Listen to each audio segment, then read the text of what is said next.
Jar ও জীবন। একজন শিক্ষক একদিন তার ক্লাসে একটি কাচের জগ এবং 3টি প্যাকেট নিয়ে ঢুকলেন।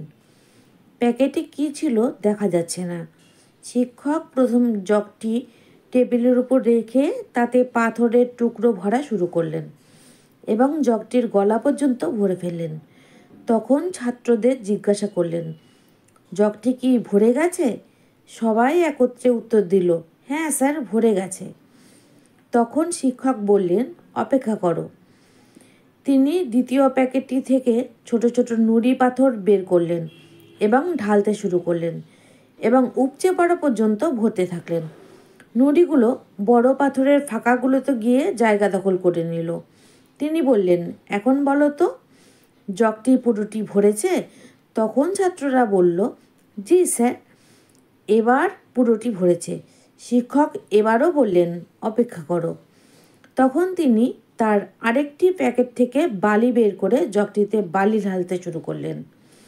বালির ক্ষুদ্র অতি ক্ষুদ্র কণাগুলো জগে পাথর ও নুড়ি পাথরের মধ্যে থেকে সামান্য ফাঁকগুলো দখল করে নিয়ে জগটি ভরে ফেলল।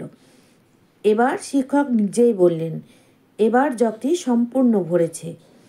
এবার শিক্ষক বললেন, এই জগটি হচ্ছে আমাদের জীবনের মতো। এই বড় পাথরগুলো হচ্ছে আমাদের পরিবার, আর এই নুড়ি পাথরগুলো হচ্ছে আমাদের ক্যারিয়ার এবং অন্য গুরুত্বপূর্ণ কাজসমূহ।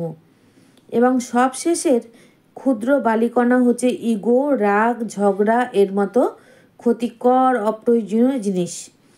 যদি তোমারও সর্বপ্রথম বালি দিয়ে তোমাদের জগটি ভরে ফেলো, তবে প্রয়োজনীয় পাথর এবং নুড়ি পাথরের জন্য যেমন জায়গা অবশিষ্ট থাকবে না, তেমনই জীবনে রাগ, ইগো, নেগেটিভিটি দিয়ে ভরে ফেললে পরিবার, কর্মজীবন এবং সুখ শান্তিরও কোনো জায়গা থাকে না। গল্পের অনুপ্রেরণামূলক শিক্ষা: জীবনের প্রায়োরিটি লিস্ট সঠিকভাবে নির্বাচন করার মধ্যে জীবনের সুখ, শান্তি ও সফলতা নির্ভর করে।